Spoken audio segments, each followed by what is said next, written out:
다른 걸 환영해, 달라서 환영해, 다름을 환영해, 다라는 슬로건으로 14회를 맞는 익산 여성영화제가 9월 6일부터 8일까지 3일 동안 익산 공공영상미디어센터에서 여러분을 찾아갑니다. 정말 좋은 작품들로 깊은 이야기를 나눌 수 있도록 준비하고 있는데요. 어떤 작품들이 있는지 살짝 맛볼 수 있는 시간을 준비했습니다. 오늘 이야기 나눌 작품은 부산국제영화제에서 비프 메세너상을 수상하고 서울국제여성영화제에서는 박남옥상을 수상한 김보람 감독님의 영화 두 사람을 위한 식탁입니다. 오늘 함께 이야기 나눌 분들 나와 계신데요. 안녕하세요. 안녕하세요. 안녕하세요. 네, 두 분 다 굉장히 어색하신 얼굴로 이런 거가 평상시에 이렇게 해보는 부분이 아니다 보니까 많이 긴장하고 나와 계신데요. 네. 각자 소개하는 시간 갖고 이야기 나누도록 하겠습니다. 안녕하세요. 익산 YWC의 박순주입니다. 저희는 기독교 여성 시민단체입니다. 생명의 바람, 세상을 살리는 여성의 슬로건으로 활동하고 있습니다. 안녕하세요. 송미 아이쿱 생협의 이안식입니다. 저희 생협은 소비자 생활 협동조합의 약자로 이웃과 협동을 통해서 안전한 먹거리, 농업, 환경, 교육, 육아, 여성 등의 일상 문제에 대하여 조합원 스스로 대안을 만드는 협동조합입니다. 저는 익산 공공영상미디어센터에서 일하고 있는 이예슬이라고 하고요. 익산 공공영상미디어센터는 계층이나 연령에 관계없이 익산 시민 누구나 미디어를 활용하여 자신을 표현하고 소통할 수 있도록 교육, 지원, 상영 등 다양한 사업을 지원하는 곳입니다. 자, 이렇게 여성영화제를 준비하는 새 기획단이 함께 오늘 영화 얘기할 텐데요. 오늘 영화 모더레이터 맡으신 선생님께서 잠깐 소개해 주실까요? 제가 소개해드릴 영화는 두 사람을 위한 식탁이라는 영화입니다. 이 두 사람을 위한 식탁은 피해 연대기 김보람 감독의 두 번째 장편 영화입니다. 영화의 내용은 15살 때 섭식 장애를 앓는 채영 씨와 그의 엄마 상옥 씨에 대한 이야기로 이 두 사람이 10년 뒤 서로 얽힌 오해를 풀고 관계를 회복해 나가는 과정을 담았습니다. 등장하는 분들이 여성분들이시고 또 여성분들이라면 좀 공감하면서 영화를 보게 되니까 좀 감정적으로 쉬운 영화는 아니었을 텐데 오늘 영화 이제 어떻게 보셨는지 간단하게 얘기 나눌 건데 혹시 영화를 보면서 누구에게 좀 더 공감이 가고 마음이 갔는지 궁금해요. 네, 저는 일단은 엄마 입장이다 보니까 엄마의 입장이 더 많이 보였어요. 그리고 여기에서 엄마의 엄마가 나오잖아요. 그래서 3대의 여성이 나오는데 그 여성 중에서 그래도 엄마가 가장 진솔하게 느껴졌던 것 같아요. 직장맘에 대한 그런 마음도 조금 있었거든요. 그러니까 우리 일반 직장 엄마들이 느끼는 아이를 키울 때의 죄책감도 조금은 그 엄마가 이야기를 했던 것 같아요. 그런데 저도 아이를 직장 다니면서 키웠기 때문에 내 아이한테 못해줬던 것들 그게 엄마들은 좀 죄책감으로 올 때가 있거든요. 섭식장애도 어떻게 보면은 그 단면으로 온 것도 있을 것 같아서 그런 면도 조금 공감대가 됐던 것 같아요. 저는 그 딸아이 채영 씨에 대해서 좀 많이 좀 공감이 됐거든요. 그 혼자서 여기는 아빠가 나오잖아요. 근데 어떤 사연인지도 알려주지 않는데 그 아이 혼자서 되게 조금 나이 차이 나는 언니들과 그리고 바쁜 엄마 안에서 외로웠을 것 같은 생각이 많이 들어가지고 그 아이에 대한 그런 공감을 하고 아니 아픈 거를 자기 온몸으로 표현했다는 거에 좀 애잔한 마음이 전 들어서 봤어요. 그런 면도 있었던 것 같아요. 그러니까요. 네. 엄마라고 부르면 안 보고 사람이라고 불러야지 이렇게 보는 측면에서 뭔가 엄마를 공유하는 맞아요. 거에 대한 얘기도 조금 나오기도 했고 저는 아직 제가 엄마가 안 돼봐서 그런지 좀 네, 딸분 이름이 채영님이시잖아요. 네. 어머님이 이제 상무. 상무님이시고, 근데 채영님한테 좀 공감이 어쩔 수 없이 될 수밖에 없었던 것 같아요. 그리고 어쨌든 저희 어머니도 되게 좀 고생하시면서 사셨어가지고 이제 뭔가 이렇게 요새 말하는 TV에서 나오는 그런 아이들을 위한 이렇게 케어랄까 그런 거를 좀 잘 제가 제 스스로 좀 못 받았다고 생각하고 그거에 대한 결핍이 있다고 네. 좀 생각을 하다 보니까 그럴 수 있었겠다 맞아요. 라고 좀 생각이 들기도 해서 좀 그런 부분에서 공감이 되기는 했는데 저는 이거 보면서 약간 금쪽 같은 내 새끼 다큐멘터리 같은 네, 맞아요. 네, 맞아요. 그 제가 금쪽 같은 내 새끼를 좀 좋아하다 보니까 저도 좋아요. 네, 보면은 그거를 되게 잔잔하고 깊고 담백하게 네, 맞아요. 네, 그 두 사람의 그 깊은 이야기를 참 잘 담아내고 있는 것 같아가지고 맞아요. 초반에는 봤을 때는 그 진행 방법이 조금 익숙하지 않았어요. 그래서 보면서도 이거를 시간 내 다 볼 수 있을까 생각도 했어요. 제가 그 익숙하지 않는 진행 흐름이었거든요. 저한테는. 근데 마지막에는 그 부엌에선가 엄마랑 딸이 하는데 진지하게 담백하게 이야기를 하는데 그래도 이런 거를 설명하려고 보여주고 싶었던 것 같아요. 감독은 마지막에는. 그래도 서로 노력을 했고 지금은 어떻게 해보고 있지만은 그래도 관계는 여전히 약간 치열하잖아요. 두 사이가. 맞아요. 그렇지만 그래도 엄마의 딸 관계가 그런 것 같아요. 저는 봤을 때. 이 영화가 단순하게 보면 엄마와 딸 관계 얘기 같기도 한데 또 이 두 사람의 얘기를 되게 깊게 들어가 보면은 좀 사회적인 맥락도 있고 어쨌든 그 여성으로서 좀 자유롭지 못했던 그런 부분의 얘기도 다 들어가 있다고 느껴지기는 하더라고요. 그래서 그 상옥님 처음 등장했을 때 되게 저는 그분이 직업이 뭔지는 안 나왔지만 선생님 혹은 활동가 약간 이런 그 포스가 굉장히 강했어요. 시민 활동가 같았어요. 저도 딱 봤을 때 처음. 근데 그래서 운동권이셨잖아요. 20대. 맞아요. 20대 운동권이셨고 네. 그것도 굉장히 진짜 활발하게. 치열하고 활발하고 자기 주도성을 가진 그런 운동을 하셨는데 그 아이를 어떻게 갖게 됐는지 막 이런 건 안 나오잖아요. 네. 좀 궁금하기는 맞아요. 하더라고요. 네. 그리고 아까 처음에 얘기해 주셨다시피 남성이라는 그러니까 언급들이 안 나오잖아요. 아버지 네네. 얘기도 없고 할아버지 얘기도 없고 맞아요. 예. 없다 보니까 어쨌든 그랬을 때 이 상옥님이 혼자 아이를 키우신 건지 아버지가 있는데 아버지가 안 봐주셔서 어쩔 수 없이 그랬는지는 모르겠지만 아무튼 그 여성 혼자 아이를 키우고 일도 해야 했고 네, 맞아요. 그리고 좀 주체적인 그런 어떤 생각도 있으신데 아이가 생김으로 해서 완전히 삶이 달라지잖아요. 네네. 여성분들은. 네. 그래서 이 어머니 얘기만 해도 맞아요. 많은 얘기가 그런 것 같아요. 있을 수 있겠다 막 이런 생각 하면서 어머니 캐릭터도 좀 흥미로웠던 것 같아요. 거기서 나오잖아요. 50만 원 줄 테니 사감자리가 있으니까 와서 해보려고 했다니까 자기는 바로 그렇게 해야 되는 환경이었을 것 같아요. 아이를 양육을 해야 되면서 무주로 내려가신 거 맞잖아요. 그래서 분명히 그 전하고 그 아이의 출산 이후는 삶이 정말 바뀌신 것 같아요. 그분도. 저는 그 딸이 처음에 엄마가 미안하다고 무릎을 꿇었다고 사과를 했는데 딸이 엄마의 인생도 나는 다 이해할 수 있지만 그래도 엄마가 나한테 한 건 용서하지 않는다는 표현을 한 것 같아요. 그것도 그러니까 충분히 그 금쪽에서도 그러잖아요. 엄마를 다 이해하고 부모를 다 하잖아요. 근데 아이는 또 다른대로 나름의 생각이 있고 그런 생각을 좀 이렇게 그것도 약간 초반에는 그렇게 보여지는 것도 있더라고요.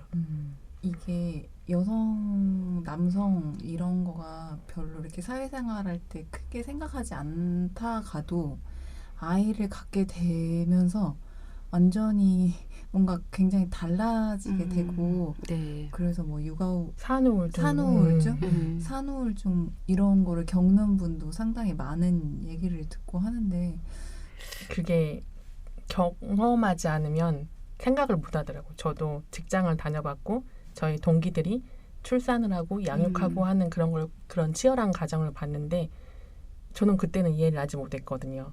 그게 얼마나 힘든 일이었는지. 근데 그걸 또 대수롭지 않게 여겼거든요. 그럴 수 너가 선택을 한 거라고 생각했는데 저조차도. 네. 근데 지금은 제가 출산을 해보고 하니까 어마어마한 일을 했던 거예요. 그 친구들이. 네.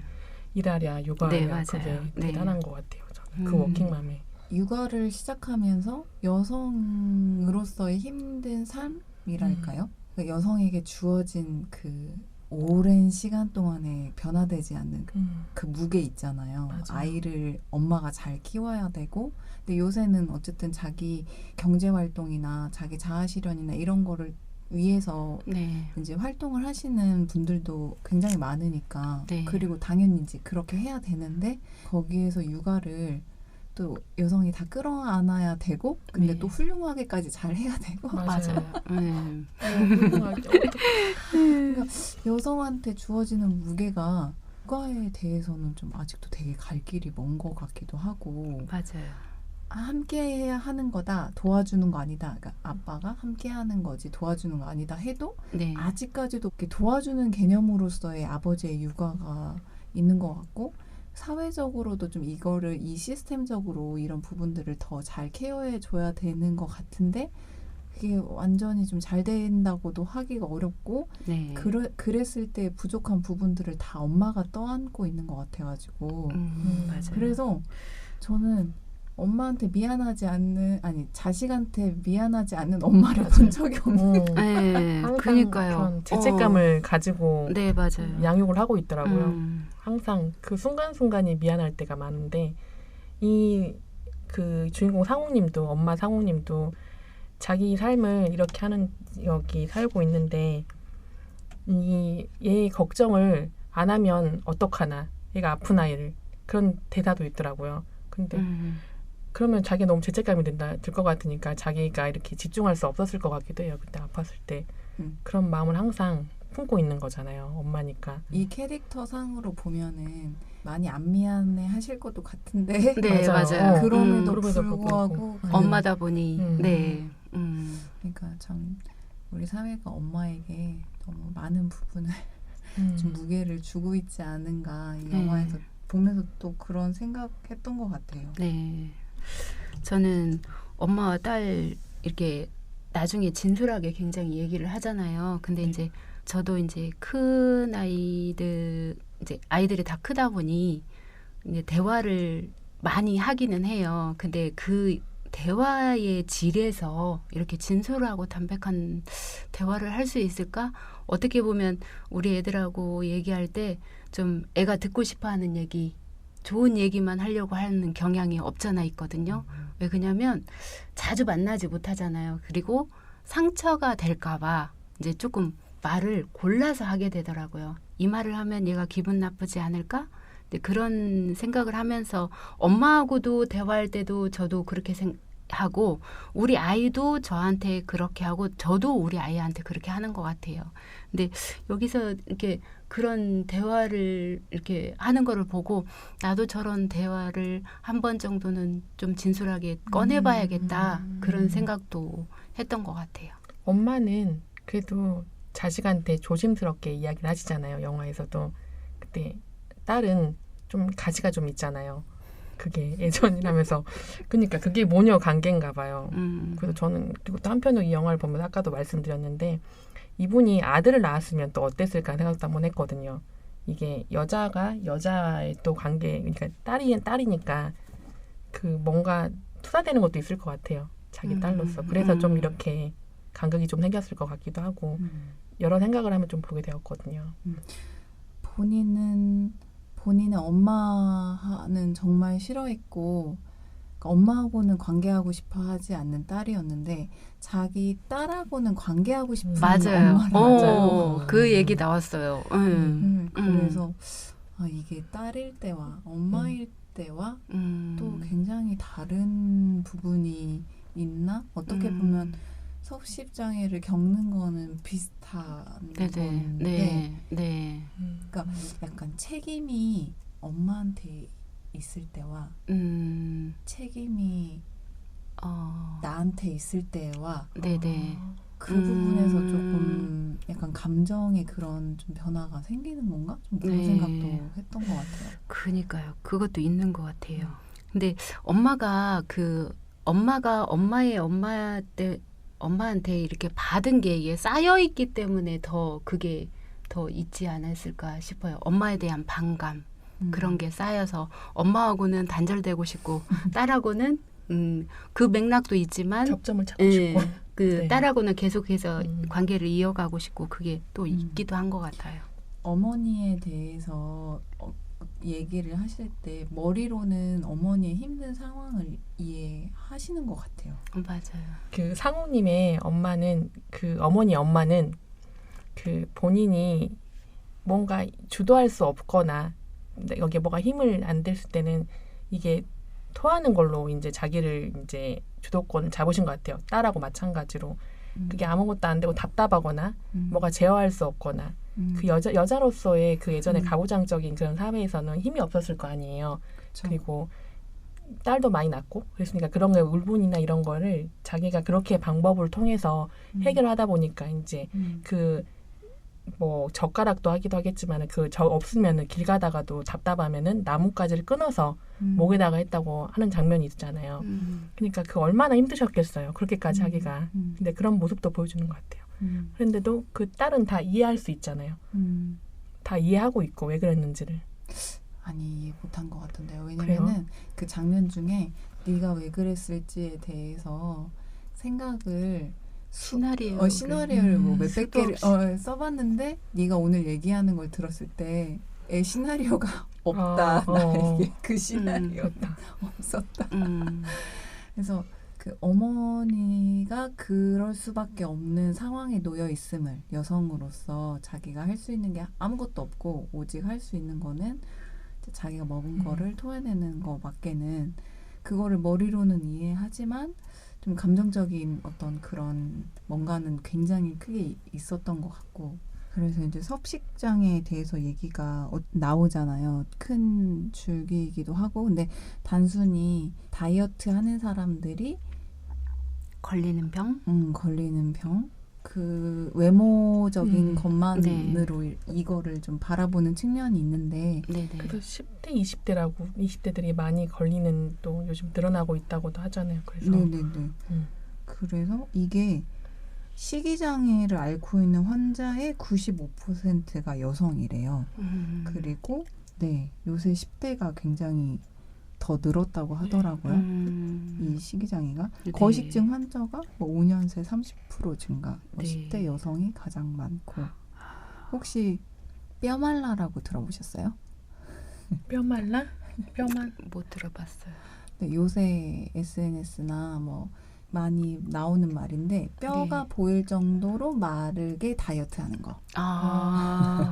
그래서 뼈말라라고 해서 인터넷 쳐보면 콘텐츠가 굉장히 많이 나와요. 뭐 유튜브에서도 그렇게 다이어트하는 법 같은 거에 대해서도 많이 나오고 건강 그 뼈말라는 단어에 잠깐 생각을 해봤는데 건강하기 위해서 다이어트를 하는 게 아니라 보여주기 위한 다이어트잖아요. 그 단어에도 나는 없는 것 같아요. 요즘 그렇게 보면은 그 자기의 자아가 없는 느낌이 들긴 해요. 그 단어 자체가. 그래서 좀 안타깝긴 하네요. 이제 섭식장애, 뼈말라 뭐 이런 얘기도 했는데 표면적으로는 외모에 대한 강박일 수 있겠지만 어떻게 보면 이 아이들도 다 찾아가서 이야기를 하다 보면 자기 안에 풀어지지 않는 어떤 문제들이 그렇게 단순하게 심플하게 보여지기에는 그렇게 표현되고 있는 거 아닐까. 그러니까 이 아이들도 각각 개별적으로 찾아가서 얘기 나눈다 보면 되게 다양한 이야기를 들을 수 있지 않을까. 좀 그런 생각이 좀 들긴 하더라고요. 그리고 어쨌든 여성이 거의 70-80%가 여성이라고 하는 거는 뭔가 거기에서 주는 메시지가 분명히 있지 않나 여성에게. 그래서 그런 부분 얘기 나누고 싶었던 것 같아요. 네.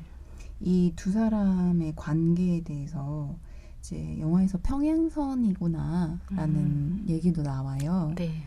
그거에 대해서 혹시 어떻게 좀 느끼셨는지.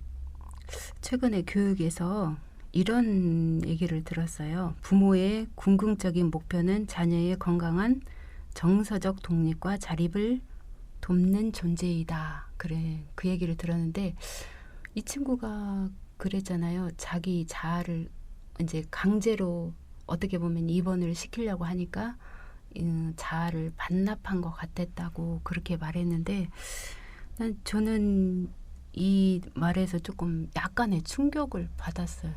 우리가 봤을 때는 외모를 생각해서 그냥 단순히 음식을 먹지 않다 보니 섭식 장애가 생겼을 거다라고 이렇게 대부분이 알고 있잖아요. 근데 그런 친구들은 그런 것만 고민할 거라고 생각을 했었는데 이 음식을 가지고도 자기를 통제하고 있었고 자기는 다 계산하고 있었고 자기 인생을 어떻게 보면 다 이끌어가고 있었다라고 얘기하는 거에 조금 그랬고 또 엄마하고 얘기했을 때 전혀 엄마가 시나리오 왜 얘가 이게 생겼을까에 대한 시나리오를 몇천 번 생각하고 했는데 하나도 맞지 않았다고 얘기했잖아요.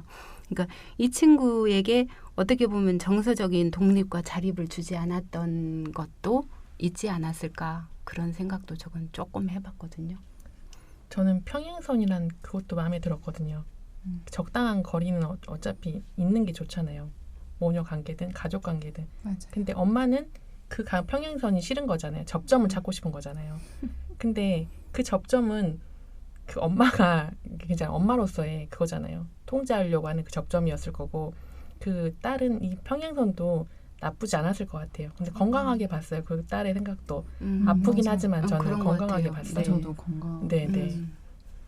그러니까 처음에 목표는 엄마가 자기한테 잘못했다고 하는 것이었는데 생각했을 때 엄마가 잘못했다고 얘기한다고 해서 나의 문제가 해결이 되는가? 이거는 결국 나의 문제다. 내가 가지고 가야 될 문제다. 네, 맞아요. 약간 이 대사는 이런 식으로 이제 한 대사가 있거든요. 네. 사실 저도 그 대사에 되게 공감이 네, 됐거든요. 맞아요. 한때 엄마를 참 많이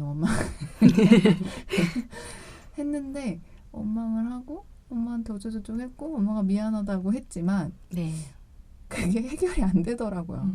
그냥 이거는 이제 그러니까 이제는 이거는 그러니까 옛날에 있었던 그걸로 인해서 어떤 한 페이지가 생긴 거고 그 페이지는 내가 내 삶을 살아가면서 내가 이제 풀어가야 될 페이지가 됐구나 라는 어렴풋한 생각을 했었거든요. 네. 근데 이분도 그런 비슷한 얘기를 하는 것 같아가지고 그래서 이분이 되게 좀 약간 주체적인 느낌 받았던 것 같아요. 엄마를 많이 닮았나 봐요. 그러기 쉽지 않잖아요. 사실은 계속 원망하고 막 당신 때문이라고 매달리고 어떻게든 그 관계에서 문제를 해결하려고 할 수도 있는데 그 관계가 아니라 자기로서 그 문제를 이제 가지고 갈 어떤 하나의 것으로 딱 정리를 하는 거에서 참 거기에서 이제 평행선이라는 맞아요. 느낌도 그렇고 그래서 이게 영화를 보고 나서 그 처음 했을 땐 좀 찝찝하면 어떨까 생각을 했어요. 걱정했어요. 저는 이런 관계가 어떻게 풀어나갈지 몰라서. 근데 그 마지막에 그렇게 딸이 그렇게 마무리를 해준 느낌이 들어서 저는 조금 편안해졌거든요. 오히려 더. 그런 것 같아요. 건강하다는 느낌이 들면서 좀 편안해지긴 했어요. 그 장면에서 제가 좀 울었던 장면은 그 채영님이 호주로 가기 전에 이제 이별하는 장면에서 아프지 마라고 얘기하잖아요. 근데 그 말 싫어하는 거 알지만 말한다고 맞아요, 하면서 맞아요. 아프지 마를 계속 이렇게 연달아서 울면서 이렇게 말씀을 하시는데 그래도 가장 하고 싶은 말은 그 말이지 않을까. 맞아요. 저는 아이는 없지만 제가 보호하고 있는 이제 고양이가 있거든요. 똑같다고 보시면 됩니다. 그 고양이한테 다른 거 말 안 하고 아프지만 말아. 내가 뭐 엄청 많은 걸 해줄 순 없지만 아프지만 않았으면 좋겠다 이 바람이 있어요. 네네 맞아요. 네. 그런 마음이 조금 닮은 마음인가? 네. 아, 그런 것 같아요. 저희 이거 엄마가 그 얘기를 하잖아요. 엄마가 30대에는 아이의 추억이 없다고 그때 그 멘트가 있었어요. 그래서 그냥 아이는 일주일에 한 번, 뭐 며칠에 한 번씩 아이가 생각났다고 그러면서 아이의 안전만 생각했다고 그랬거든요. 근데 저를 되돌아보니까 저도 이제 직장 엄마다 보니 가장 먼저 신경 쓰이는 게 가정에서도 안전 문제, 나가서도 안전 문제. 근데 그 아이하고 오롯이 시간을 놀아주고 이제 정서를 나누는 그런 시간보다 일단은 안전에 가장 문제를 뒀던 것 같아요. 그 멘트 나오면서 저도 막 머릿속에 막 스치는 그런 게 아, 그래. 아들을 따라다니면서도 4살 때 엄청 개구졌거든요. 따라다니면서 뒤를 따라다니면서 계속해서 넘어질까봐 이렇게 했던 거가 팍 생각이 나면서 아 저도 이 엄마하고 똑같은 그런 시절을 겪었고 시간을 겪었구나 그런 생각도 저는 했어요. 그 아프지 마란 단어가 좀 더 마음이 아프잖아요. 다른 게 저는 저희 아이한테 가면 건강해라고 할 것 같은데 이 친구가 약하게 아팠으니까 아프지 마라고 했던 그 말도 좀 애잔하긴 해요. 저 좀 웃긴 이야기 해도 돼요? 그 네. 엄마가 그 운동했던 분이라고 생각됐던 단어가 하나에 꽂혔거든요. 제가 그 자기가 운동권하고 그 사가미를 하면서 너무 막 자기가 이렇게 통제가 다 되니까 뽕 맞은 것처럼 그 뽕 말이 맞은 너무 것 같다고 그랬어요. 뽕 맞은 것처럼 했다고 하길래 아 이분이 좀 그런 단어를 쓰는 게 좀 재밌었어요. 저는 그게 네. 그러니까 그 단어가 이제 그 장면에서 나오나요? 그러니까 노동운동이 그분의 신념이자 동력이었는데 그게 어떤 계기로 인해서 다 이제 못하게 되고 운동권이 해체됐죠. 해체되고 이제 갈피를 못 잡고 아이가 나오고 그냥 정말 생존을 위한 삶만을 살다가 이제 대안학교에서 사감으로 제안을 받아서 거기에 갔는데 제도권 밖의 아이들을 만나면서 이 아이들과 내가 뭔가 해볼 수 있겠다라는 느낌을 받으면서 뽕 맞은 것 같다는 느낌으로 24시간이 다 부족할 정도로 엄청 열심히 하셨었다고. 네. 그 아이들은 굉장히 행복했을 것 같아요. 맞아요. 자기 집에서 이렇게 느껴보지 못했던 네, 그 맞아요. 어른을 만난 그런 네. 느낌이었을 것 같아요. 그래서 거기서 이제 뽕 맞은 것 같다. 뽕 맞은 것처럼 그렇게 자기가 했다는 단어가 나왔는데 그 단어에 굉장히 재밌었어요. 네, 맞아요. 그래서 아프지 마 아까 얘기하고 있었는데 저는 그게 건강도 있고 정신도 있고 마음도 있고 다 그걸 아우르는 말 아니었을까. 맞아. 몸도 그렇지만 마음도 뭐 정신도 아프면은 참 사람이 아프면은 더 많이 에너지를 쏟아야 되고 그거를 치유하기 위해서 맞아요. 네 그래서 더 이제 그 말을 아프지 마로 했지만 몸도 마음도 그 모든 것 다 아프지 말고 건강하기를 그런 바람이 아니었을까라고 생각하면서 들었습니다. 네. 근데 이제 감독님이 오셔서 같이 얘기 나누실 거잖아요. 네. 혹시 오시면 이거 좀 물어보고 싶다 했던 거 있으셨을까요? 거기에서 엄마가 그 체중계에 올렸다고 했잖아요. 저는 처음에 뚱뚱한 아이를 올렸다는 줄 알았어요. 근데 마른 아이를 이제 너가 이렇게 말랐어? 라고 얘기하려고 엄마가 올린 거더라고요. 처음에는 그게 그 장면이 봐도 이해가 안 됐어요. 네, 근데 그 부분에서 좀 많이 엄마가 얼마나 힘들었을까. 그리고 그 친구는 정말 자기가 말랐다고 생각을 정말 못했을까. 거기에서 인터뷰에서 그러잖아요. 여기도 살 저기도 살. 그래서 저는 이게 매칭이 안 돼서 뚱뚱한 아이를 올려서 그 아이가 섭식장애가 생겼나 이렇게 생각을 했었거든요. 그래서 정말 그렇게 진짜 그렇게 말랐는데도 불구하고 살이 더 뺄 게 있다고 생각을 한 건지 조금 물어보고 싶어요. 저는 그런 아빠와 할아버지 남자 이야기가 없잖아요. 처음부터 이렇게 의도를 하셔서 그렇게 구성을 하신 건지도 궁금하긴 했어요. 맞아요. 영화에 그러네요. 아빠라는 단어도 안 나오고 음. 아버지라는 단어도 안 나오고 아무 단어가 아예 등장하지를 않죠. 한 번 딱 할머니와 할아버지가 나오기는 해요. 음. 살짝 그냥 팍 지나갔어요. 일부러 그렇게 구성을 기획부터 그렇게 음. 하신 건지 아니면 다들 하다가? 있는데 이제 편집을 하셨는지 어떤 근데 이게 근데 그 구성은 좋거든요. 저도 이게 특별하게 구구절절한 개인사가 없는 것도 더 담백하긴 했거든요. 그래요. 그래서 더 좋았는데 일부러 그러신 것도 궁금해요. 저는 네 그러신 건지. 저는 이분들을 어떻게 만났을까?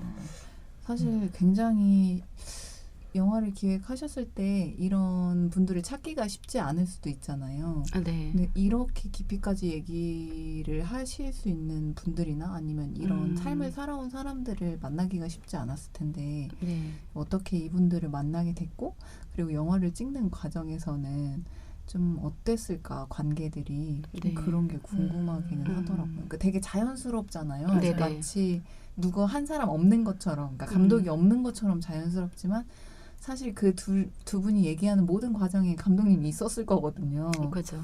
네. 굉장히 자연스러워가지고 더 물어보고 싶으신 건 그 모녀가 아직도 평행선을 잘 유지하고 있는지 지금은 좀 더 나아졌는지 그리고 그 채영 씨가 그 어떻게 섭식장애 좀 이겨냈는지도 궁금하긴 하거든요. 그 영화 후에 어떻게든 좀 관계를 회복하는 과정이 있었는데 그게 어떻게 지금은 좀 개선이라고 표현할 수 있는지 모르겠지만 좀 나아지셨는지도 궁금하긴 해요. 맞아요. 이 영화 두 분 보시고 어떠셨는지도 궁금하긴 하더라고요. 영화 다 된 거 보고 좀 어땠을까. 본인들도 네. 그 자기를 또 화면에서 보는 건 또 다를 수 있으니까. 맞아요. 갑자기 드는 생각이 그 딸이 호주에서 왔을 때 자기가 취업을 못 하겠다고 아무런 스펙이 없다고 그랬잖아요. 그래서 엄마가 그러면 편입을 해야 되나? 뭐 그런 생각 했다고 했잖아요. 호주에서도 느꼈다고. 지금은 어떻게 지내는지 그것도 조금 궁금하네요. 취업은 했는지 아니면은 대학을 또 갔는지 그것도 조금 궁금하네요. 갑자기. 네. 그리고 또 저 웃긴데 그 어머니가 외모가 그렇게 많이 변하지 않으셨더라고요. 유지 비결이 있으신지도. 네. 그러면은 영화에 대한 더 깊은 이야기, 재밌는 이야기는 이제 직접 영화제에 오셔가지고 함께 이야기 직접 물어보시고 함께 이야기 나누시면 어떨까 싶고요. 오늘 YWCA 선생님께서 또 맡은 작품이 있잖아요. 아주 네. 좋은 작품 맡으셨는데 네. 그거 한번 소개해 주시고 왜 이거 선택하시게 되셨는지도 한번 얘기해 주시면 좋을 것 같아요. 네. 엄마는 영화 감독이라는 영화를 선택했는데요. 이 안에 영화 감독을 꿈꾸는 두 분의 엄마가 나옵니다. 한 분은 무용가였으며 한 분은 뮤지컬 배우였는데요. 이 두 분이 감독 모집의 면접을 보고 그 간절함으로 영화를 찍게 됩니다. 그런데 도중에 현실에 부딪히는 면이 있게 됩니다. 시간이 부족하고 가족의 이해가 부족하고 금전적인 이유로도 현실에 부딪히게 되는데요. 엄마의 꿈은 가족의 이해와 협조도 적극적으로 필요하다는 것을 조금 알게 됐고요. 한 분은 감독으로서 영화를 만들게 되는데요. 그 영화는 서로라는 영화예요. 서로라는 영화에서 아이를 통해서 남편과 아내가 다시 만나는 그런 장면이 나옵니다. 아이가 엄마에 대해서 아빠에게 더 알려주거든요. 엄마는 엄마 편이 필요한가 봐. 아침에 엄마는 커피 한 잔으로 힘을 내. 엄마는 해바라기를 좋아해. 이러면서 아빠에게 힌트를 줍니다. 그래서 아빠가 어떻게 보면 아내에 대해서 더 몰랐던 가정에서 다시 화합하는 그런 장면을 보여주는데요. 한 분은 영화 감독의 꿈을 접었지만 한 분은 그래도 영화 감독의 꿈을 펼칠 수 있는 작품이어서 희망적이었습니다. 네, 영화에 대해서 아주 네. 자세히 많이 소개를 해주셨네요. 엄마가 꿈을 이루기 위해서 도전하기에 얼마나 많은 어려움들이 있는지에 대해서도 좀 많이 공감되시는 부분들이 있을 것 같고, 또 만들어진 작품이 영화 안에서 영화로 또 나오니까 그 영화 안에서 영화를 보는 재미도 또 있을 것 같아서 이 영화도 참 재밌게 보실 수 있고 또 같이 얘기할 수 있는 영화일 것 같습니다. 그 선생님은 익산 여성영화제 작년에 이제 함께 하면서 올해 2번째인데 네. 전에 처음 하시고 참 많은 멘붕도 겪으시고 여러 네. 가지 좀 기억나는 게 있으실 것 같은데 네. 영화제 혹시 어떤 거 기억나시는지 네. 이번에 오실 분들한테 하고 싶은 얘기가 있다면 무엇이 있을까요? 네. 저도 처음 모더레이터를 했는데 긴장도 됐지만 재미있었어요.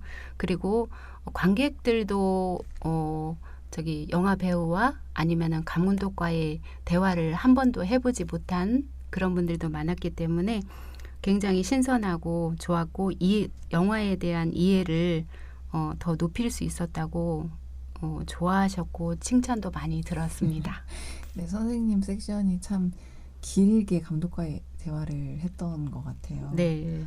네, 저도 재밌게 같이 썼던 경험이 있습니다. 마지막으로 청취자분들께 혹시 해주시고 싶은 말씀이 있으시다면? 이번에 준비한 영화들이 너무 재밌으니까, 그리고 영화는 같이 보면 더 재밌고 다양하게 더 시선으로 볼 수 있으니까 많이들 오셔가지고 같이 재밌게 봤으면 좋겠습니다. 네, 꼭 오세요. 꼭 오세요. 우리 관객들이 영화에 참여한 감독님이나 영화 배우를 만나서 이야기를 한다는 게 많이 있는 일은 아니기 때문에 오셔서 그 새로운 경험을 하시고 영화에 대한 이해도 많이 할 수 있는 그런 계기가 됐으면 좋겠습니다. 많이 보러 오세요. 많이 보러 오세요. 네, 오늘 이렇게 같은 영화를 보고 서로 다른 생각을 나누는 거에 대해서 잠깐 해봤는데요. 이게 이야기 나누면서 내가 몰랐던 부분을 또 알게 되는 또 재미가 있거든요. 그래서 그런 즐거운 경험을 영화제를 통해서 함께 해주시기를 바라면서 오늘 이야기 마치려고 하는데요. 익산 여성영화제는 9월 6일부터 8일까지 아까 말씀드렸다시피 익산 공공영상미디어센터에서 무료로 진행되고 또 선착순 입장이니까 부지런히 오셔가지고 함께 해주시면 좋겠고 자세한 문의는 익산 공공영상미디어센터로 하시면 됩니다. 그럼 익산 여성영화제에서 꼭 만나길 바라면서 인사드리도록 하겠습니다. 모두 안녕. 안녕.